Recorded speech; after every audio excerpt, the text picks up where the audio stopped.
Oh, thank you, sir. Hey, Commissioner Turner. Hey, Bob. Hey, Commissioner. Hey, Ms. Bird. Is that Mr. Harris? Go live. We're live. I must be old, you get the blood part, I get the Yeah. sugar. We're gonna call the meeting to order. Ms. Bird, would you lead us in prayer? Yes, I will. Father God, we just thank you. We thank you once again for enabling us to gather together, God. We give you praise, honor, and glory, God, as we bring before our first responders, our President of the United States, those that's in the way of the virus, God. We ask, God, for your wisdom and your knowledge tonight, God, as we come together in the betterment of the community and the county, God, and for the surrounding areas to be with us, God, that we be on one accord. In Jesus' name we pray, amen. Amen. Amen. I pledge allegiance to the flag of the United Flag States of of the America, United States of and to America, the republic which stands one nation, under God, indivisible, one with liberty and nation, justice under for all. God, Individual. justice for all. Justice for all. Madam Clerk, roll call, please. This is a regular meeting of the Hendry County Board of County Commissioners being held on Tuesday, April 28th, 2020 at 5 p.m. in the County Commissioner Chambers in LaBelle, Florida, and by telephone conference call. In attendance in the chambers are Chairman Mitchell Wills, County Administrator Jennifer Davis, County Attorney Mark Latt, and Interim Clerk Kimberly Barano. Attending by telephone, Vice Chair Emma Bird, Commissioner Darrell Harris, Commissioner Michael Swindle, Commissioner Carson Turner. Thank you, ma'am.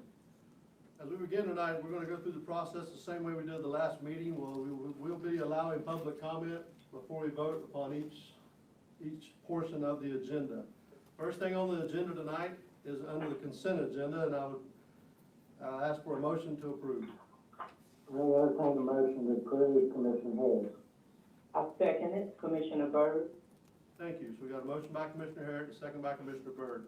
Again, if there's any public comment upon this, there is a number that you can call. They're trying to get it out on the screen now.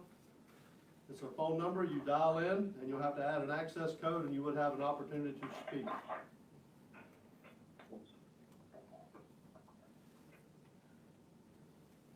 And they should do that now if they want to comment on the consent agenda, and then they can listen in and comment on other items later as they come up. Correct. Thank you, sir. Okay, all those in favor? Mr. Chair, Yes, sir. hey, I'm gonna vote in favor of the consent agenda, but I wanted to ask, this is Carson Turner, I wanted to ask, what is the reason for why did we have a first extension and then now I guess COVID is the reason for the second extension, but what's the status of these 11 homes as it relates to the CDBG? Do we have an update? Do we have an update on that? Margaret, can you speak up on that item, please?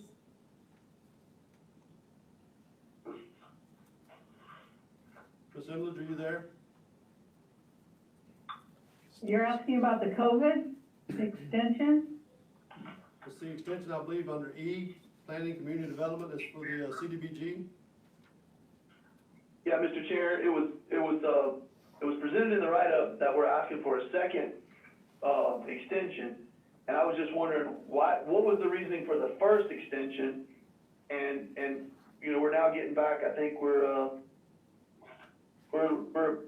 about what, a year pushed off, and we're gonna be 6 months back now. What is holding these projects up from being completed?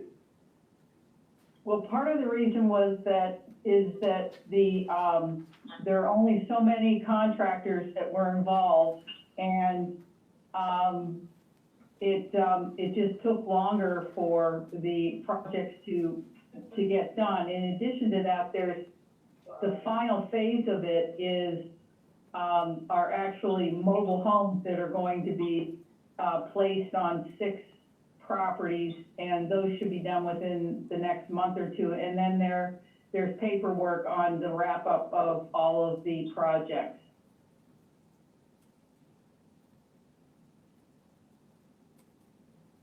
Commissioner All Turner, right. you get that?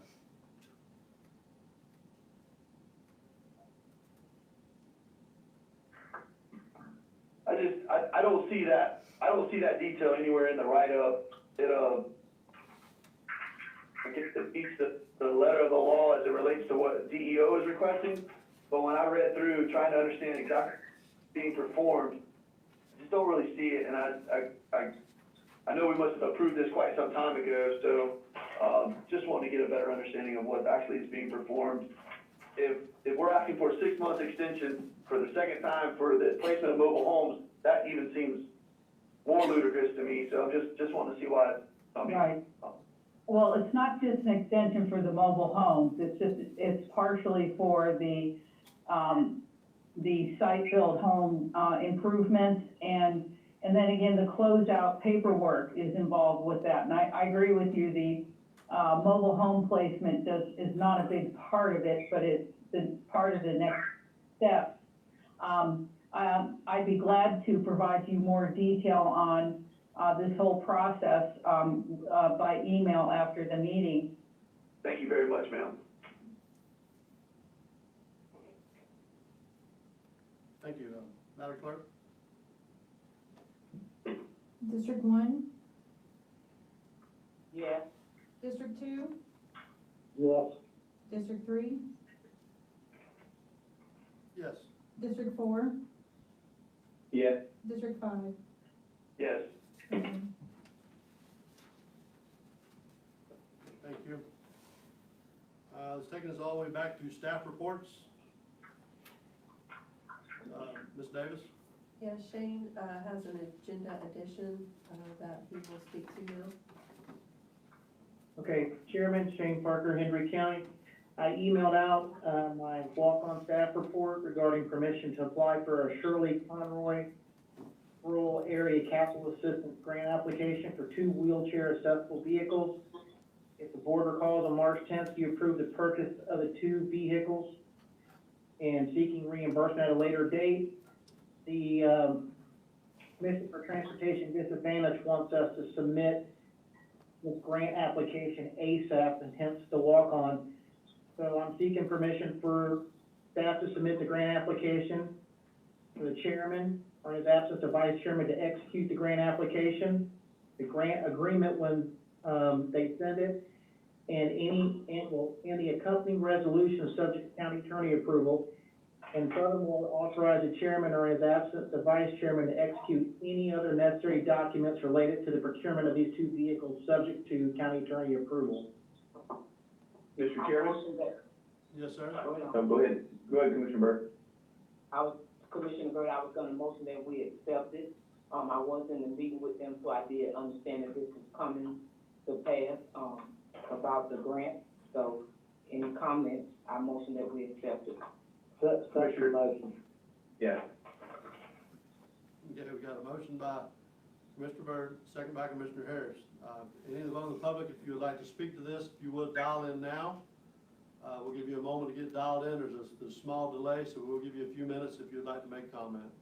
Is there any other further comment from the board while we're waiting? Mr. Chair, yeah, go ahead. Yes, sir, Mr. Oh, sorry, Commissioner Turner. Just a real quick question, I don't have a problem with the motion, but is the Shirley Conway an annual grant that we get? I don't know, Mr. Swindle. If Yes, it is or not. grant. Yes, it is, Commissioner Bird. Well, I know it's a grant, but I was wondering, was it annual? So is it something we count on annually that we can plan some of the transportation needs, or not? That's my only question. For the last 3 years, the grant has been used with the Goodwill, so I'm gonna say annual, yes, because it has been used for the last 3 Okay. years that I know.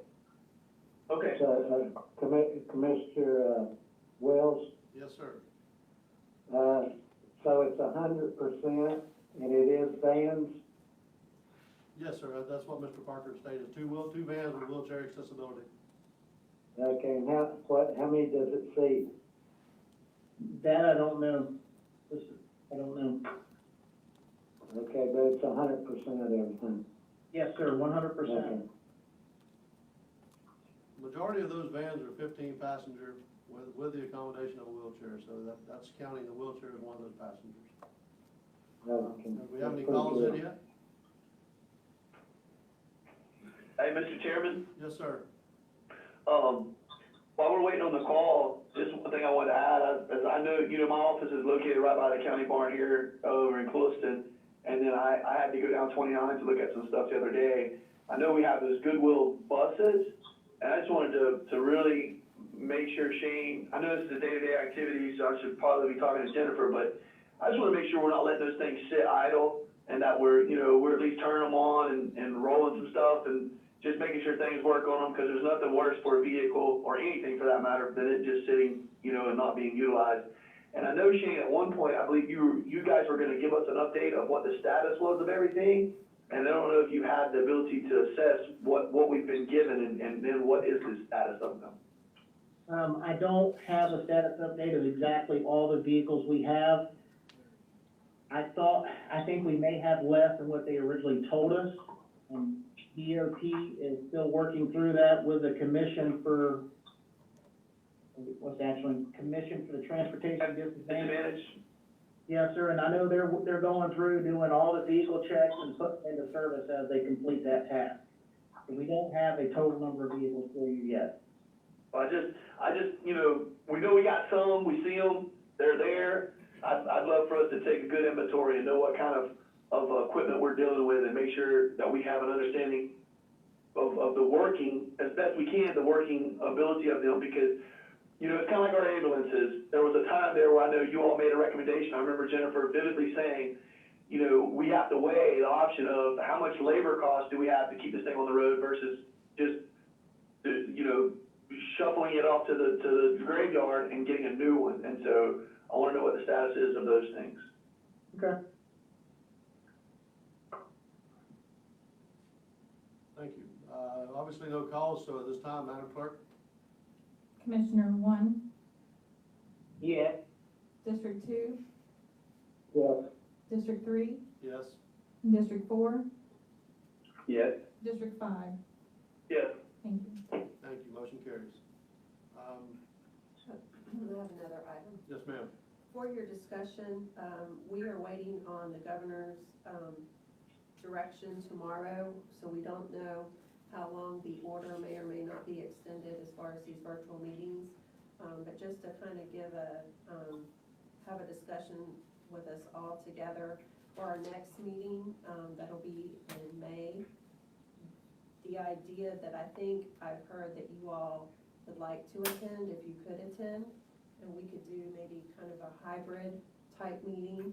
If necessary, if you all wanted to be here, we could still spread out from a commissioner perspective and make sure that we're not all on top of each other. But just looking to get your feedback on that. Commissioner Byrd, I would love that, Jennifer, if we can make it happen. Commissioner Harris, I'm all for it. Yeah, this is Commissioner Swindle, and I totally agree. I'm glad to sit on the floor and the carpet out front, whatever. I believe we do need to be together for these meetings.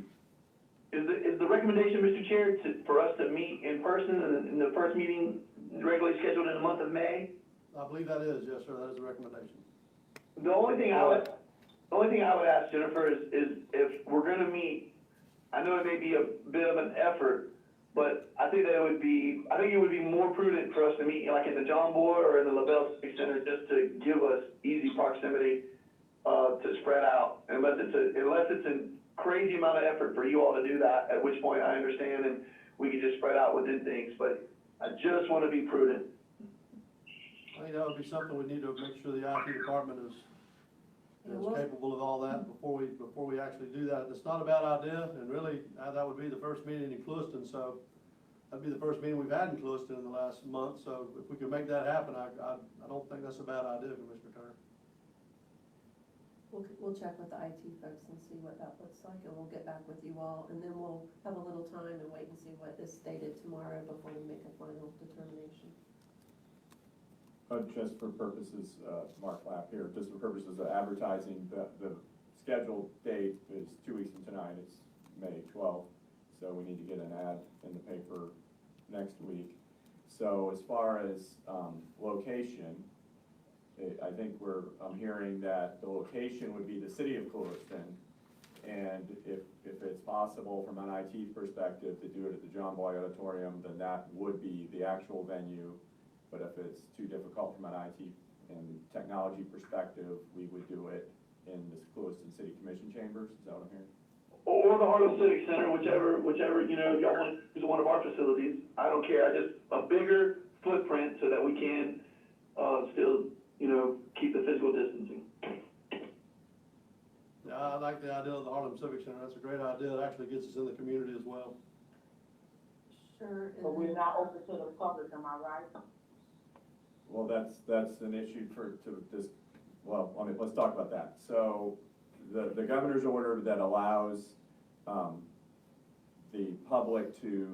allows governments to allow the public to participate only virtually, so, you know, via telephone, that expires May 8th. So, if the governor does not extend that, then we must allow the public to attend in person. And so we would have to do that. Now, if the governor allows continued virtual meetings by governments, we could still meet, you know, by way of having the 5 commissioners in the room and the clerk and the administrator and me, and then still tell the public that they've got to participate as they have these last 2 meetings by watching it on the live stream or by, or by participating by phone. So we could do that and say, don't come to the meeting, do it that way, make your attendance that way. So we could say that, and we can talk about what your thoughts are on that. But if, even if we allow public attendance, even if the governor says we have to allow public attendance, and we do allow public attendance, a question would be, would the board want to still have a telephone participation opportunity for people, so that those people who do want to say something but don't want to come into a public building can still participate? So that's another angle of this you may want to consider. Yeah, I would think that'd be a great idea, and actually give them the opportunity to still speak without coming into the facility. So I believe we need to visit that as well. Say, Mark, they couldn't do the 6-foot thing and come in? Well, we could all have it be only that. I'm just saying we may choose to, Okay. if we want to facilitate greater participation by those who are nervous, and then also by helping to lessen our density, because some people will take advantage of that and our room will be less full, you know, that's another option for people. We could do both. Right, that's what we're talking about, is, Yeah. And just have a deputy at the door. well, okay, well, if we're allowing attendance, well, we'll have we always have a deputy at our meetings anyway, but. Yeah, but he'd have to be at the door instructing. Well, under this, we're talking about a lot of different scenarios, but one of the scenarios we're talking about is if the governor does not extend his order, we have to allow the public to walk in if they want to come in. So, Right. But if the governor extends his order and we're allowed to exclude the public, a question would be, do we want to continue to exclude them at the next meeting, have all 5 commissioners, have Jennifer, have me, have the clerk, and everybody else, the public, and Shane and Margaret and other key staff, they're on the phone. So we're open to ideas and feedback on that. Mr. Chair, Yes, sir. this is Carson. It's a very large part of the suggestion for making it John Boyle Auditorium, so that we can still have law enforcement present like we always are, protect everyone, and then we would still have the proximity ability for us to say, this chair, not that chair, this chair, not that chair, and we can allow for physical distancing to occur in the John Boyle Auditorium amongst all staff, amongst all commissioners and everybody, and then we still have the capacity issue will be met if we're in the John Boyle. It may not be met in the physical chambers of the city of Closet. I think the capacity issue would be met even if we met in the Harlem Civic Center, because there's just more square footage. So that was the suggestion of those 2 facilities being used. And then the other point that Mark brings up, which is, do we still have the Zoom line or whatever, you know, technology we're using to allow people to call in? I think that is something that we should absolutely do through the month of May, depending on what our caseload looks like from the standpoint of COVID rate. Then, you know, in June, we don't have to worry about this issue anymore, but I just, you know, it's too easy to have this as an option for people to call in to that population that does want to utilize it. Obviously, we haven't had a tremendous amount of use of it thus far. I still think we should just leave that, because it's pennies for us to do this. That's my suggestion. Yeah, I agree. We need to get the Zoom in place until the public can actually feel comfortable and safe coming back into to the meetings. I believe we need to keep that in place just so they can have the opportunity to speak to any situation that might come up that would affect either their livelihood or their homes or property. So I believe we need to keep that in place until we get to that situation. Chair, Dr. Pepe is online and is willing to give us a brief update, if he's still there, if you would allow. Dr. Pepper, are you still with us? Yes, sir. Thank you for being here Okay, tonight. We know proceed. that they're running you ragged, so we really appreciate you, sir. No, sir. Thank you for allowing me to be here. We have been very busy this week. We've ramped up testing significantly throughout the community, especially in our nursing homes. We are at 72 cases in Hendry County, and we expect that number to continue to go up. Our proximity to Palm Beach County is not helping us, where Palm Beach has 2,877 cases right now. Even though the state is in a declining trend on the number of new cases per day, we're still highly impacted just because of the transient nature of our going back and forth between those locations. We've also been significantly impacted by 4 significant clusters of outbreaks. On average, anywhere from 10 to 11 cases in each one of those outbreaks, where about 64% of the total cases are in 4 clusters. So it's really having a significant impact on our numbers, but they're located in those facilities. Another bit of good news is that we've had 14 people recover already, so that also drives down the number of total cases that are actively circulating in our community. We've tested over 700 people already. We are still waiting on several more tests to come. And we are 388 negative tests so far, 219 pending tests, and we're 350 persons under investigation right now. So our epidemiology team has been very busy. We had a VA nurse strike team come in as well with a physician to help support our efforts in those facilities to provide infection control guidance as well as training, and then support for patient care as well. And we've been pushing out a significant amount of supplies to all of our healthcare providers in the community, including our hospitals and physicians and EMS and anyone else who is maintaining our medical infrastructure. We pushed out over 15,000 gloves, 10,000 surgical masks, 3,000 N95s, almost 2,000 face shields, 2,000 shoe covers, bouffant hair covers. So we pushed out a significant amount of supplies. So the next step is we will continue to be absolutely focused on our skilled nursing facilities because they are the front line. As you've heard in the news nationwide, it's been a major fight in these facilities, mainly because they're our most vulnerable, but also once the virus gets in there, it is very difficult to make sure that no one else gets it. So we are working very, very hard to make sure that the spread in those facilities does not happen. And so far, our team has done a great job with the contact tracing. As you can imagine, with 72 cases, even if you just imagine every person that's positive has 3 to 5 people, you're looking at a significant amount of interviews to make sure that people are doing what they need to be doing. We have put together also, based on unemployment data and the most significant impacted groups in our community, guidance documents in preparation for reopening so that we can begin to share with those different industries, banking, retail, agriculture. So not only will it be sharing the CDC guidance, but also we've interviewed individuals in those areas for best practices, and we'll continue to push that out as part of the recovery efforts to make sure that that we're poised and ready to go. So we're really excited about how things are moving. We're expecting several hundred more test swabs, collection kits to be coming in. And with that, we're going to ramp up our testing even more significantly. We partnered with Quest.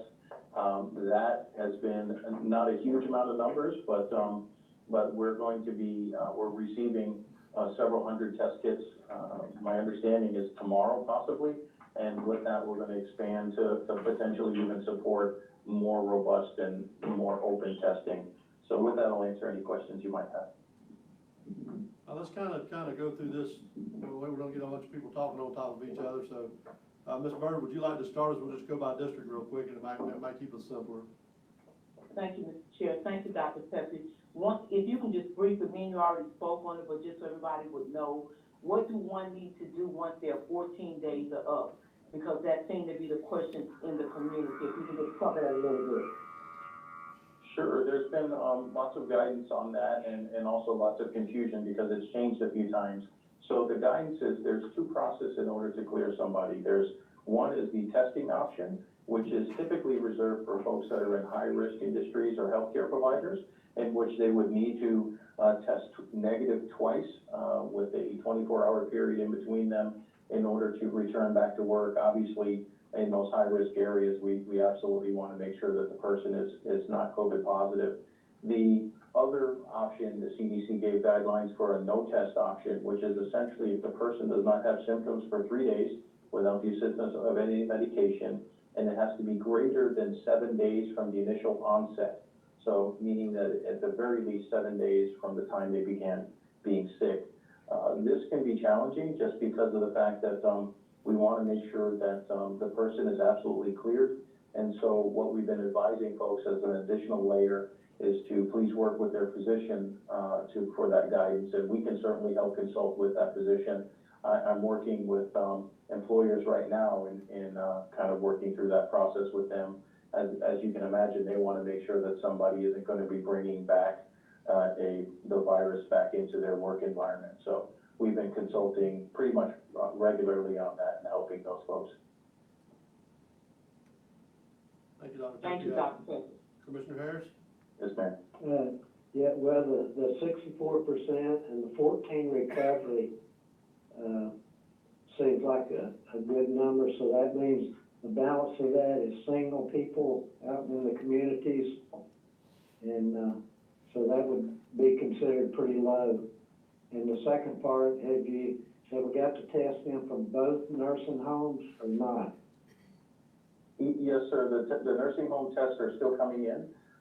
We are pending, right now, let me see, 66 in Oak Brook and 116 tests in Clewiston still pending.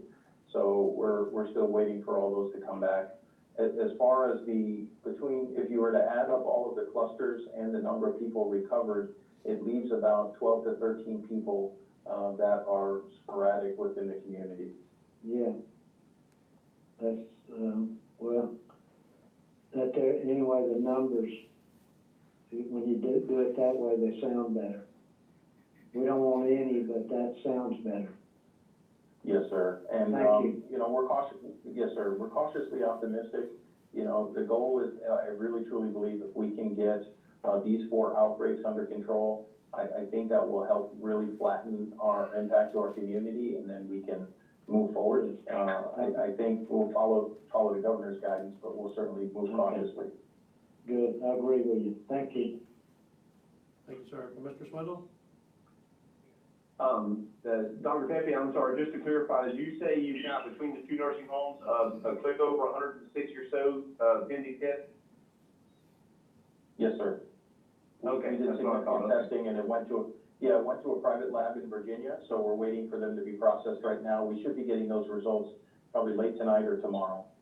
Okay, awesome. So I just want to make sure I had the number correctly. All right, thank you. And then, you know, and lastly, you know, I just don't want to miss the opportunity to tell you, you know, I admire the work your staff are doing. You are very professional, second to none, very patient with all of us as we, you know, figure this out as we're all going through it together. So thank you very much for all that you and your staff are doing there.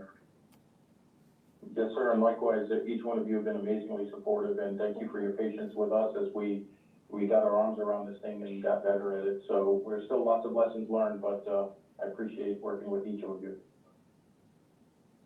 Thank you. Commissioner Turner? Yes, sir. Dr. Pepe, you guys keep giving a recovery rate. Are other counties giving a recovery rate? No, sir. Okay. And so, do we know if that recovery rate, when someone is essentially recovered from COVID, do we have data that supports that they'll stay, essentially recovered? Do we know the facts associated with that? Yeah, it's been a really interesting learning curve. So the recovery that we have are the ones that we tested or cleared and or have met the criteria to clear isolation. There's been, the challenge that we've had is there's been some cases where I read an article on some of the cases in China had a viral shedding up to like 32 days of total infection time. So some of these cases can last a really long time. That's why it's hard to really map the recovered component of it. It would be real easy if we just said, well, 14 days from the time you got sick. But not everyone clears the virus at the same rate. That's why we've been manually doing this recovery, because I think it has a huge psychological impact in letting people know that people are getting better and kind of paints a more accurate picture of the impact in our community. Yes, sir, Dr. Pepper. That's kind of what I'm afraid of, though, is it paints a picture that says you're recovered, therefore you're essentially good to go, and you just acknowledge that, you know, you could have shedding going on up to 32 days. And I know that anecdotally there's a lot of different articles out there that say, you know, you're having people they're clearing, and then 20 days later they're testing positive again.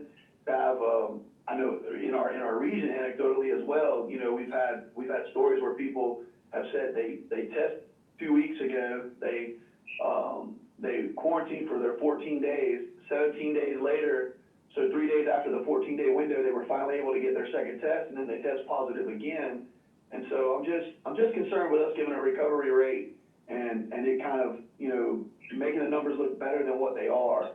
And I think that we need to be hyper vigilant on trying to make sure that we're giving the best in, you know, good data in, good data out. Just got my 2 cents on it. And then the other thing I wanted to ask you was, what is this looking at? I know, you know, 2 weeks ago we were sitting with not nearly as many cases, and now here we are. I think we're saying 72 tonight, and I know that we got an update that there were 4 others. I don't know if that will take us to 76, or is that part of the 72? The number I reported out is the 72. We do expect more cases to be added. We are waiting on those, as you can imagine, with that many tests pending. Many of those they're all in 2 facilities where we know there's cases. So the expectation is that we're going to find some more positives out of those. Okay. And so I know back in, you know, mid-March and the late March, we were anticipating a flattening of the curve is the jargon that's often used. But our curve has seen a significant increase. When are you still anticipating that we're going to see that flattening occur? Yes, sir. And I think the frustration for me has been just because of those outbreaks. I think if you were to back out those outbreaks, from our community perspective, it's been much better. The 2 big spikes that we had, one on the 18th and one on the 21st, big drivers in those is that they were using a lab that was, not reporting in the same streamline that Quest and some of the other ones do. And so there was a large data dump on those. So those 2 spikes that we had that really drove our numbers up, if you were to look at the epi curve for the county, we feel that it would have kind of just averaged out across the weeks prior, which means that we've had sort of a slow, gradual increase with sort of a steady flattening around 4 cases per day. And then the goal is once we get these outbreaks under control, that we feel that we'll start to see a decline on the other side, because we're not seeing a significant amount of new cases popping up in the community. It's really localized in these facilities. And one of the facilities, the actual facility is outside of the county, but many of the employees live and work in Hendry County, So that's why it counted towards us.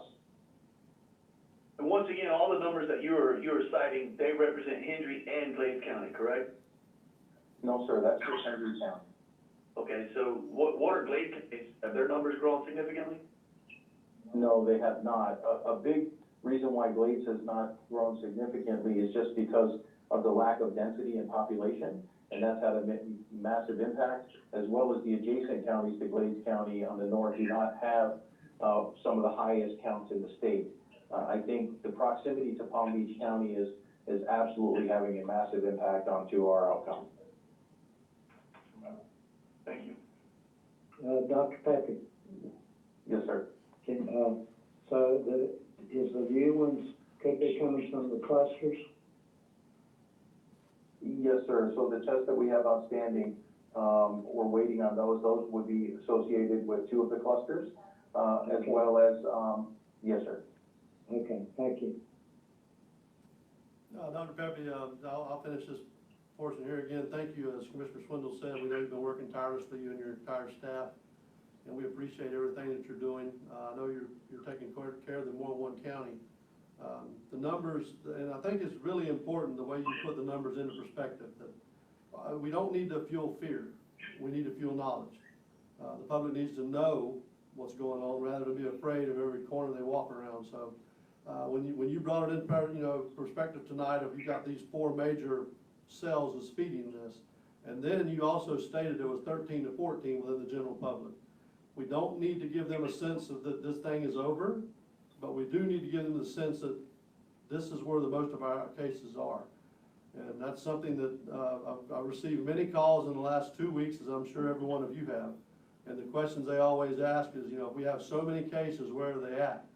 And I tell them strictly, we do not have the information of the facilities. We're not going to give you that information. If we did have it, we wouldn't tell you who the ones in those facilities are. That's just not going to happen. But I have been telling people that, the same thing, like Mr. Harris brought back up again. These cases are drawn, predominantly in these areas.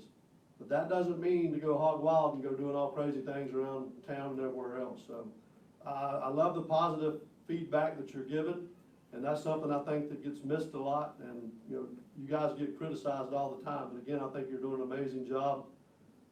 Keep doing what you're doing, and we hope to keep you around for a long time. So we'll have to wait and see what the governor says, and I believe he's going to come out tomorrow sometime and actually give us some guidance on what it's going to look like moving forward. And we just need to stay the course. Make sure everyone's safe. A dose of a pinch of common sense goes a long ways, and unfortunately, they don't sell it at the store. So hopefully we'll keep moving forward in a safe manner. Yes, sir, I agree completely, and I'm like a bad relative, you can't get rid of me, so I'm gonna be here for the duration. And, the comment that I would say is that we're only as safe as our community supports us, and we need their help to help each other. I think as American as that can be, that, we pull together as a nation to help each other and protect each other. I think we're going through a major cultural shift and a paradigm shift where we're now thinking through a new normal as far as how we can influence and impact each other's health and our lives, and just being courteous to that. Historically, the Eastern Asian countries it's become a social norm to wear a mask whenever you are sick, and we typically have not done that in our nation. And I think that that's going to be one of the new outcomes as a result of this outbreak. I think that our county is poised to have a safe recovery so long as we provide that education to our employers and our retailers and all those service industry folks so that they can safely get their employees back to work. But more importantly, we really need to reinforce to each other that the social distancing and staying home when you're sick and the hand washing and all the messages that we've been pushing out since day one still continue. And I think if we all do that, we can recover safely and move forward. Yes, sir. Thank you, Dr. Perry. Would anyone like to come back for a comment there, commissioners? Okay, well, thank you, Dr. Pepper. We appreciate you very much, and we'll be in touch. If you need anything, let us know. Yes, sir. Likewise. Thank you all. We haven't taken public comment. I guess we need to stop for a moment of that. If there's anyone in the public would like to speak, if you would, take that number, dial in the number. You'll be asked to put in a meeting number. Once you do that, the phone line will be open. They'll see you, and we can get your voice heard.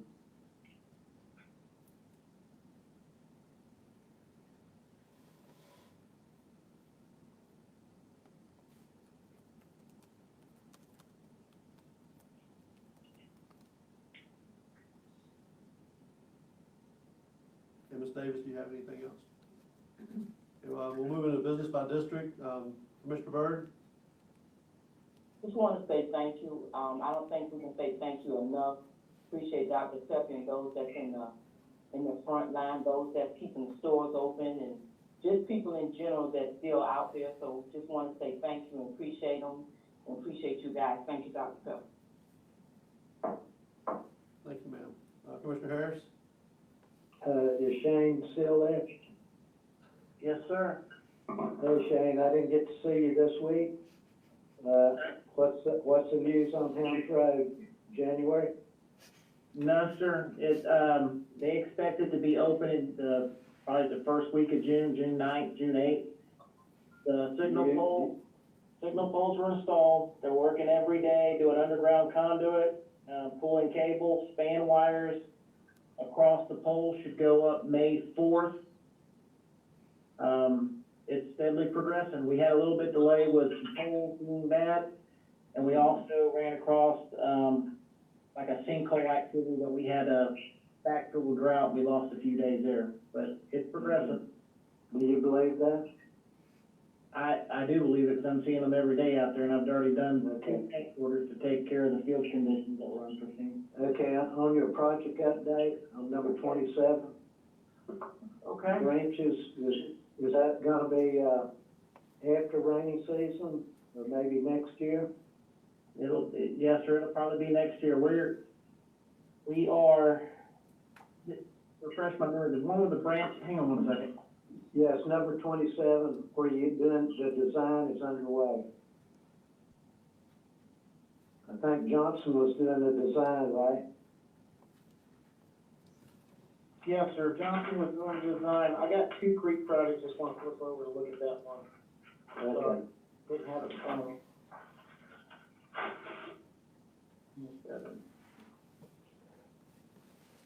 Yes, that's the one where we're doing, that's actually the, Rolling Ground Austin Relief Canal. And I've got preliminary plans that were just sent to me last week by Johnson to review. And once I get done with a review of that, I've got to get with FEMA. We're having basically bi-weekly conference calls with them, so it's progressing. Now, is it all creeks, or just those two? Just those two, but we did go through, and Johnson prepared his draft study for my review of where they went through and located every obstruction for every creek on the north side of the river. Because the two you named, that was in good shape. It's all the Well, other ones.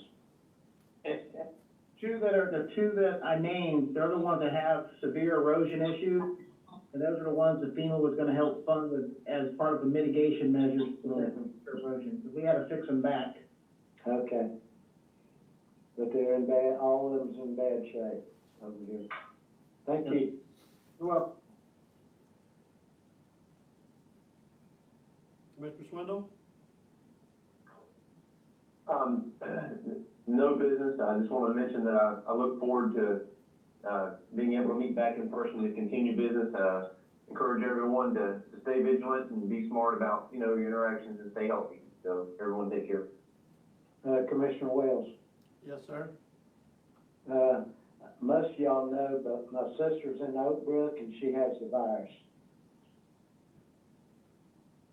Yes, sir, Mr. Harris. We have been praying for her. Okay, Commissioner, Okay. I don't know if you have the information, but you do now. okay. Have you got a report on her, Mr. Harris? Is she doing better? She's doing a little bit better, but still got real bad cough and stuff like that. Yes, sir. Commissioner Turner? Yes, sir. I had the Helms Road. I wanted to also thank you for the update on that. Shane, we also talked a number of meetings back. I think it was February, during old business. I discussed, the gun range road. I think it's Witt Road. Did Ajax ever say they were gonna be able to do anything with that? DOT, did we ever get an answer on that? no, sir, we had, Is it not there? I thought I looked at that. I thought there was a turn lane there, Commissioner Turner. Was that not what you were asking for? Don't know. Yeah, there isn't a turn lane. I thought there was one there. When I drove by it after you had that discussion, I said, well, there is a turn lane there. Yeah, that's what the discussion was. So they do have that in there, Shane? I don't recall seeing it. I mean, I'll go by and look, but I don't recall seeing a turn lane there. There is. I know coming from the Cluison side there is, I turned in it. I'm relatively sure. You mean a left Yes. turn lane? You were talking about a right turn lane or a left turn lane, Commissioner Turner? I was wanting a right turn lane so that when you're leaving LaBelle and you're heading to Cluison, or you're leaving Decatur Bay, you're heading, back to the gun range, people would be able to, mostly it's our law enforcement people that use it, but I also want the general public to be safer. And while Ajax is out there, I just thought that it'd be a much cheaper process. They don't have to mobilize. They can get that. It's a change order ad, and I think that's one of those ones that, regardless of what the cost is, as long as it's within reasonable, and I think that we're probably looking at something that's, it's gonna be deep into six figures, it's $250,000, you'll probably add that. But what does one life cost and somebody getting rear-ended right there? All right, I will follow up with him. Shane, shouldn't that be a DOT project? Oh, yes, sir, it'd be a DOT project, DOT funded. Cause they put that one going into Port LaBelle when they realized how unsafe it was. God, $250,000 just seems crazy, man. That's like me and Mark Lapp could build that with a couple shovels and a front end loader in Commissioner. a couple hours. Couple weeks. Mr. Swindle, he does not share your sentiment. Mm. Just letting you know, you can't see him, but I'm just letting you know. You get it done quicker I'm without watching. me.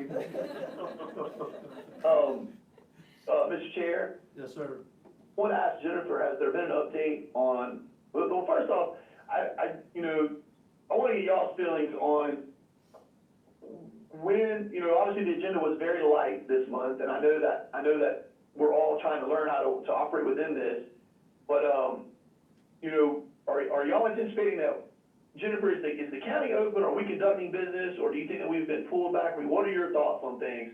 Are we still issuing permits? Are we still performing inspections, or, to get people COs? How is that all playing out? I honestly have not had this conversation with you, and I would have rather had it in private, but I don't know if my board members have had it, so I'd just like to get a general update from you before I go through the rest of my list. Sure, so we are open for business, especially for permitting.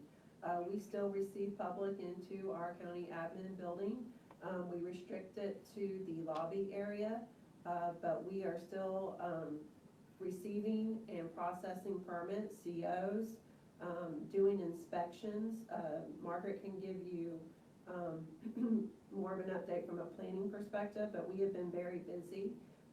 Also, in our conversations with the cities, they are also very busy, in the cities doing permits. And so we are continually, we're doing it differently, obviously, but we are still rocking and rolling. I know that we are waiting until tomorrow to hear what the governor has to say. I know all the constitutional officers, they've been closed to the public, but they've still been doing business via phone and online and doing everything that you've always done, with the exception of the court, with the judge's order. So we're busy, and Margaret, if I speak out of turn, correct me, but I think we've even been busier in the vein as far as permits and so forth. Since we've been, quarantined, if you will, people are probably, trying to catch up on certain things, and getting that in, so when this is over, they can continue on.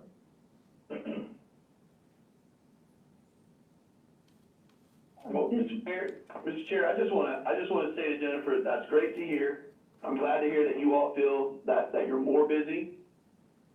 I want to impress upon you all that, we have to be mindful of what the fiscal outcome of this virus outbreak, this pandemic is going to be towards Hendry County.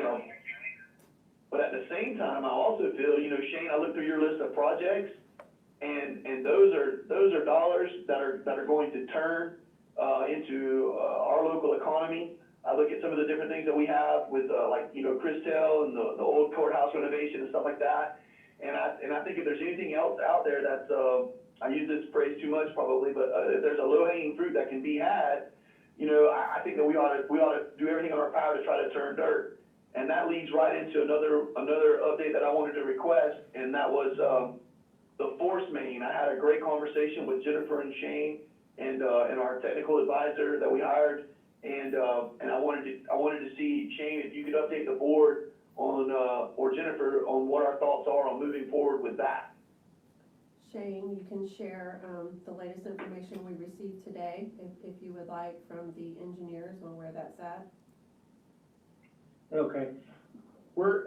Commissioners, we're moving forward with issuing an invitation to bid for the first 5,000 foot force main from the wastewater plant heading westward. That's the part we're gonna use the $1 million grant. Sugar had some concerns about relocating the force main that goes through their proposed development. US Sugar has informed Jennifer that they're agreeable to paying the cost to reroute that force main around their proposed development. Our consultant Tetra Tech is preparing a supplemental task order. I expect to get it this week, if not next week, and to take that to the next available board meeting. I have to get with Mark Lapp about having an agreement prepared with US Sugar about them paying for this relocation. US Sugar's consultant, Mr. Rosen, just emailed me today, telling me that they're acceptable to doing the, US Sugar's acceptable to doing the agreement. They're ready to get it. Their sub-consultant, Orville Howard, has been working with Johnson Engineering, and I guess they agreed to the location of the easement. So Johnson's gonna be preparing that up. However, we need to get US Sugar to agree to the language, and that's forthcoming. We also anticipate, as we stated in the future, that the force main would be one day conveyed to the city of Clewiston. So I've asked Johnson Engineering, who serves as the city engineer, coordinate with their utility director to make sure they had no issues whatsoever, so that when we go to convey this, there's no speed humps in the future. And Danny Nelson's gonna be working on the permit for the DEP permit. Should take more than 30 days to get, but we anticipate going out to invitation to bid very soon. So all good news. Mr. Chair, Yes, sir. just like to ask Shane, so that the board understands. Shane, could you give us a timeline associated with, you know, the invitation to bid, and then the actual turning of dirt, and then the completing of the first 5,000 feet, and then what our estimates are right now on that? And the reason why I want that, Shane, is I want this board to hear, you know, I was elected in 2008. Commissioner Harris, when were you elected? 2000. In 2000, I guarantee you this was one of the top priorities of the Board of County Commissioners for Hendry. I guarantee you it was. I know in 2006 it was the #1 priority. And now here we are in 2020, and we're finally starting to see the fruits of our labor come together. And I think this is monumental. I think this is the definition of what the board can control with regards to economic development. And this is us doing our part. And so I'm very proud of staff. I'm very proud of Emily and what you all did in Tallahassee on getting this done, and the relationships that you built with DEP and just all the different parts that are coming together. But I don't think we can celebrate this enough. But I'm gonna hush now, Shane, and I want you to tell us a little bit of a timeline associated with this, and then what the dollars and cents are associated with the first phase. I'll have to get back with the board to email you a timeline after I speak to my consultant about their review with the city and such, but I can send that out to you. But the first phase is $1 million. We anticipate $800,000 in construction, and a little over $800,000 with the balance being for construction inspection engineering services to satisfy the grant requirements. So you're looking at a $1 million. Just Shane, because Commissioner Swindle completely disagrees with that $200,000 going towards engineering and inspection services, but I'll let him speak to that. I already know. My head's blown up. It may not come out to be that much, but for, grant purposes, that's what we told them the cost would be. And Mark Lapp could do that after we finish the driveway going into the gutter. All right. But while that's going on, that construction, that doesn't mean Tetra Tech's gonna stop. They can be working on, once the board approves that FTA at the, hopefully the next available board meeting, they can be working on that redesign, doing the field work, survey work, getting the design, doing the redesign, doing all the legwork to get that done, so we don't lose any ground, so that as soon as we get that ironed out, get an easement from Sugar for that next phase, we can use that additional grant money that, Emily and Jennifer was able to secure in $1 million. That'd be the next phase. Working our way toward 27. And this would be the segment that goes from the east-west leg, parallel on Lewis Boulevard toward 27. So you're looking probably at another 5,000 feet. So the total we will have just short of 2 miles. That's awesome.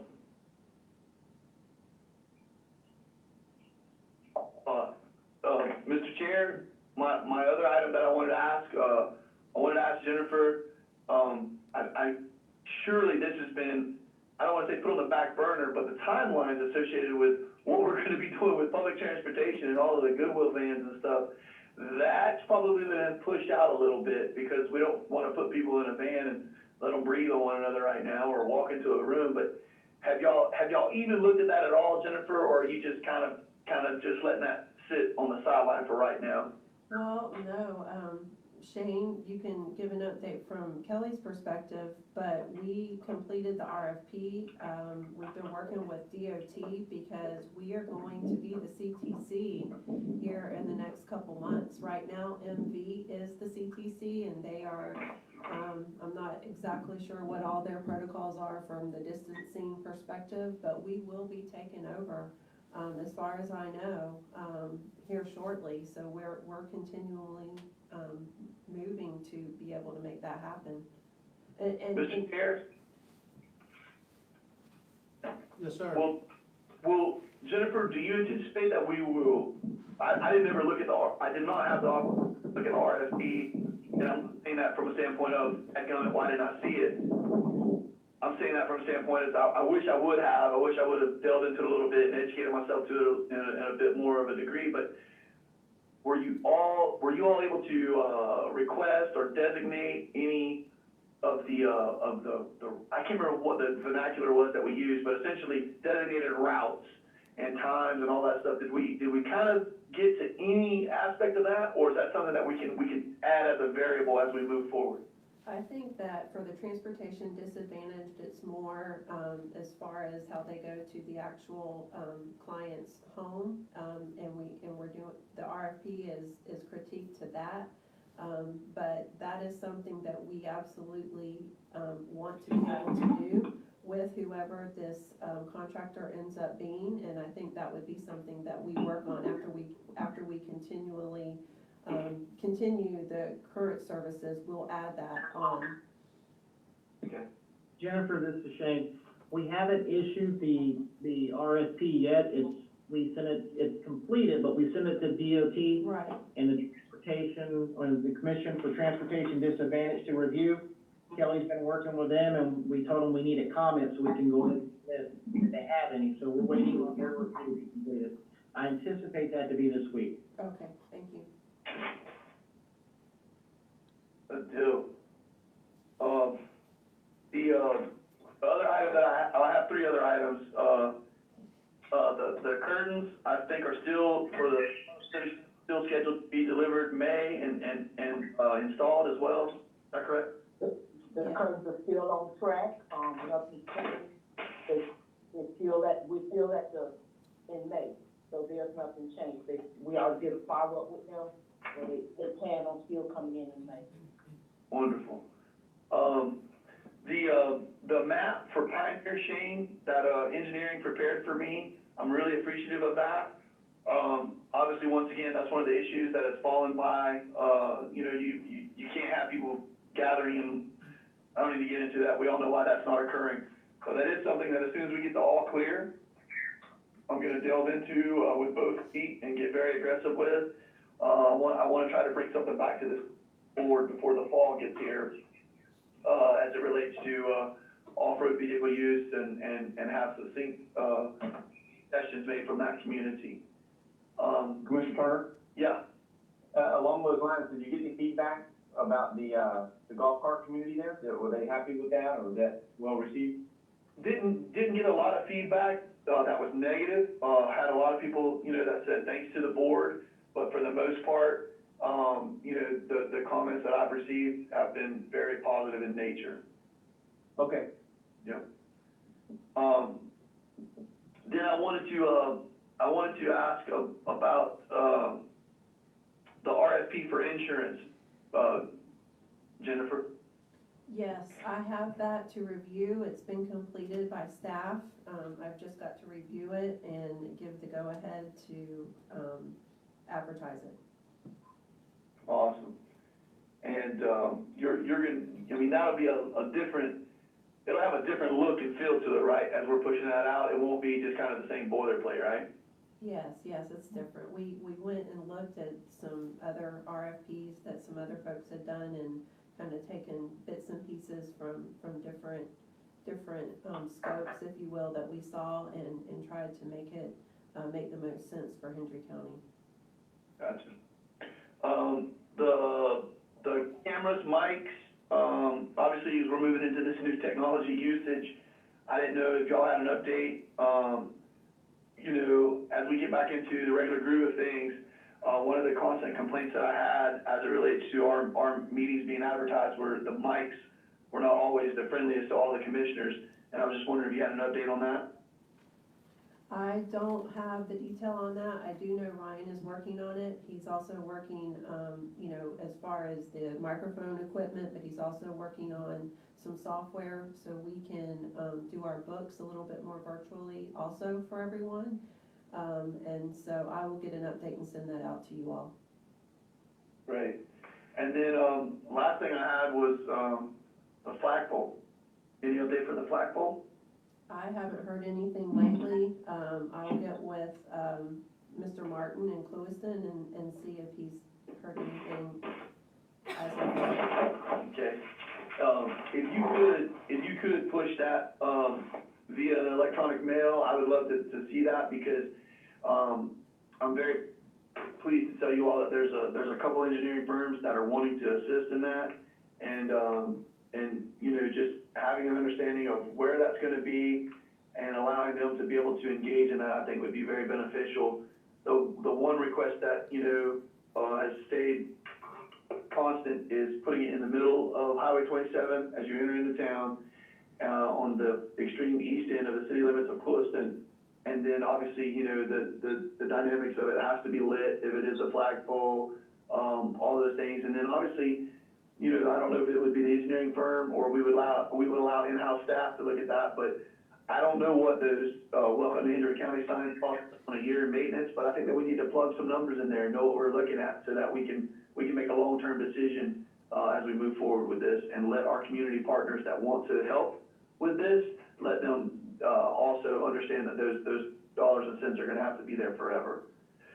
Oh, the last item, I'm sorry, was the library. Did we have an update on the library agreement? Is that a moot point now, or where are we sitting with that? Yeah, we pushed that out till next year.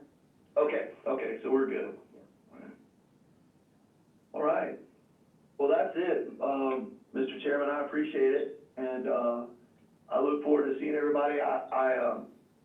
I hope that the governor's announcements tomorrow is consistent with what we all want, and I hope that we're able to see business return back to normal, but in as safe a manner as possible in Hendry County.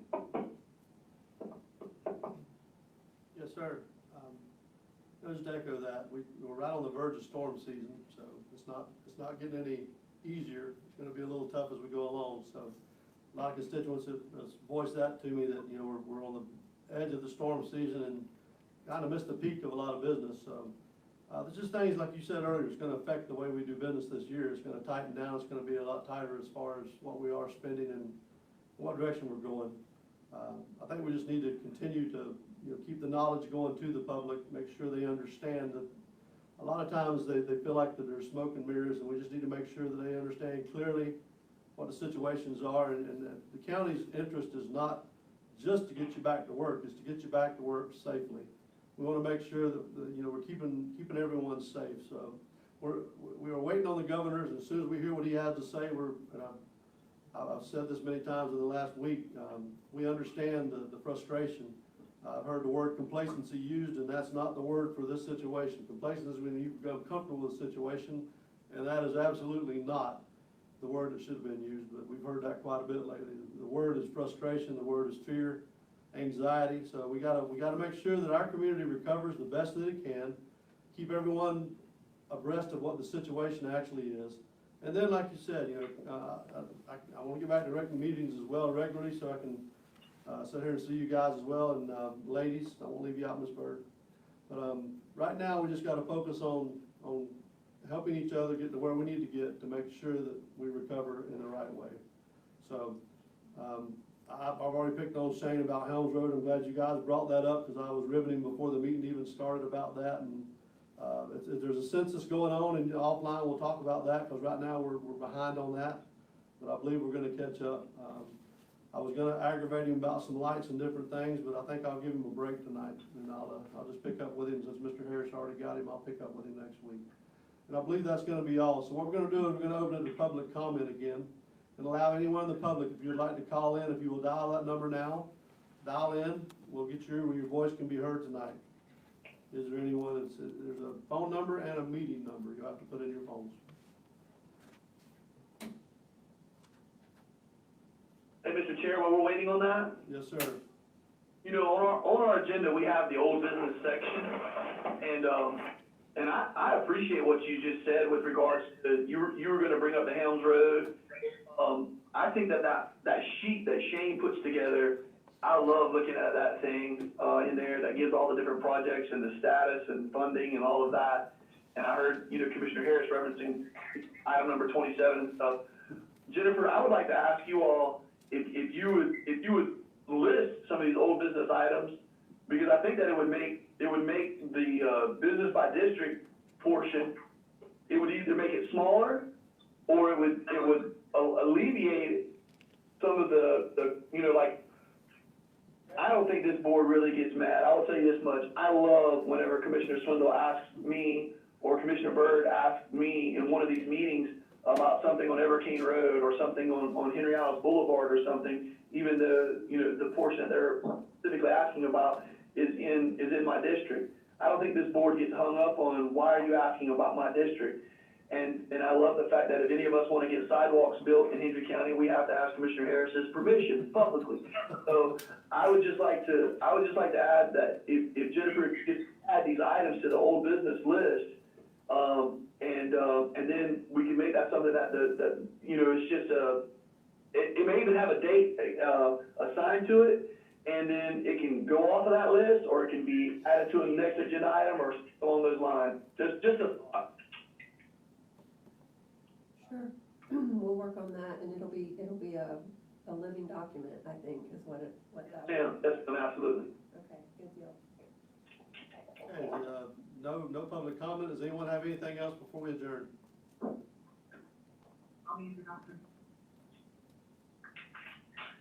Mr. Lapp? Ms. Davis? Commissioners, thank you very much. Meeting adjourned. Thank you all. Stay safe. Thank y'all. Good night, everyone.